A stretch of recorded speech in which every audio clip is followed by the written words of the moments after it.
So you're going to open your Access page, and then I have one already here. I'm just going to go to the authors table, then go to the create button and create a form based on that table. And that's going to have everything linked to it, as you can see there below. Now I'm just going to rename this to authors information. As you can see, everything that it has in the table, along with the extra data that it has attached to each table entry there. Now I'm just going to save that by right-clicking on the top tab and renaming that as well. And that's just going to be able to save my form information, and it's going to save to the left-hand tab, as you can see there for the shortcut helper. It just popped up for authors information. Going to click out of that. Then go to the create tab again. Under forms, you can click more forms and then multiple items. So that's going to allow you to have the multiple items all displayed there.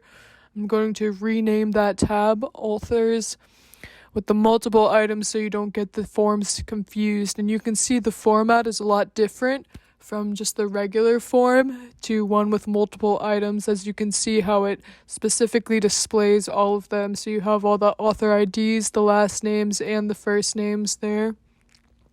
I'm just going to save that.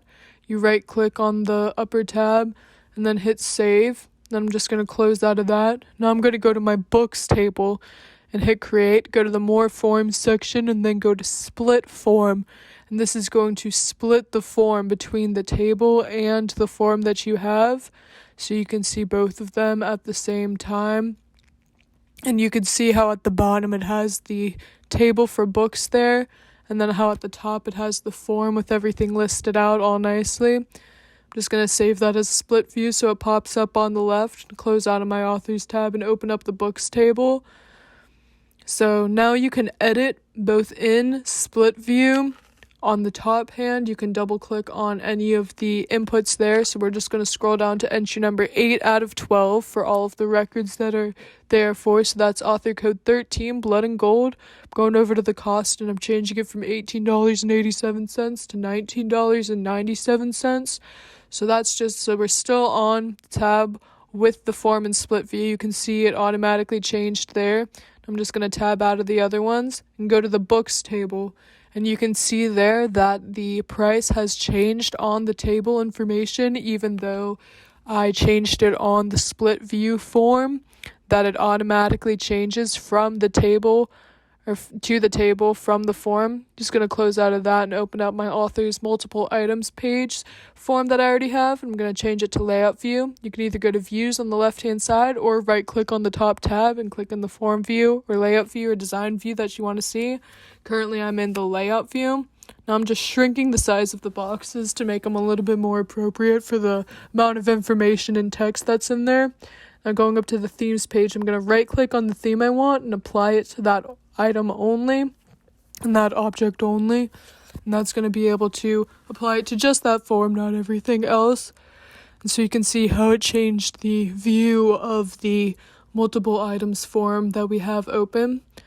And now I'm going to go to the home page. I selected the author ID and just changed the font to 16. I'm going to fill it in with a background color.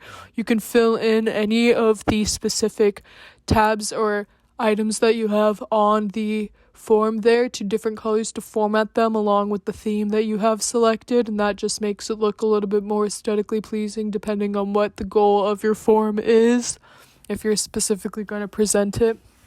Now I'm clicking on the author's information form that was already created, and I'm going to then go to the wizard after that under arrange, and then you change it to tabular and then stacked, and those are just two different viewing forms of the table. And then after I have it in stacked, I'm going to change it to form view. Then again, you can right click on the tab or you can go to the left to do that. And now I'm going to select the author's first name and go to the sort and filter and sort it by ascending order. And now out of all of the entries you have for the authors, the first name is sorting it alphabetically.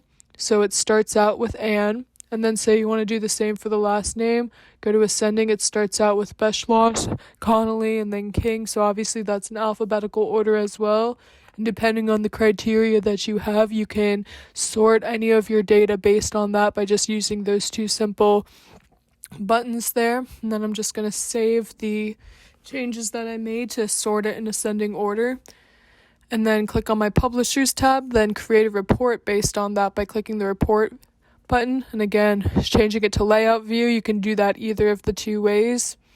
So now you have a report created based on the Publishers table. Now I'm going to go to Create into Report Wizard.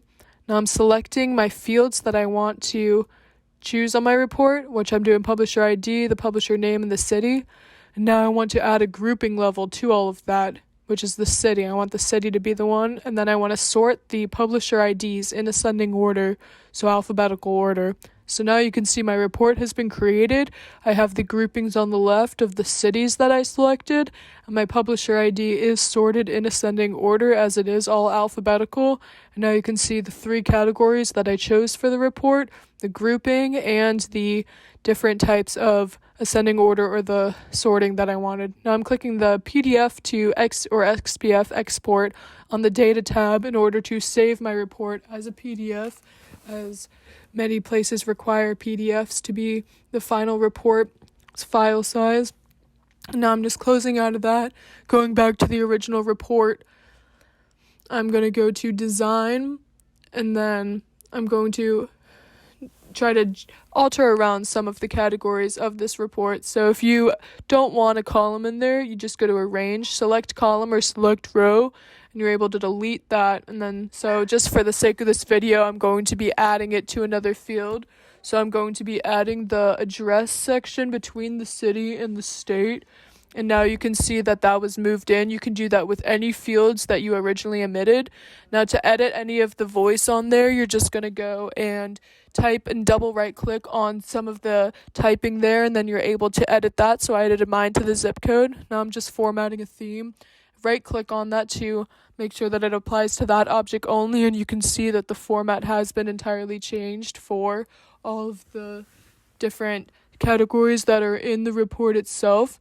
Now, I'm going to go to the Group and Sort tab under the Design tab, and I'm going to add a group to sort by, which I'm going to sort by the public city or the publisher cities, and then I'm going to add another criteria for a sort there. I'm going to sort it by the publisher name, and then you can change if you want it to be in ascending or descending order. I chose to have mine on ascending order there, and that's all.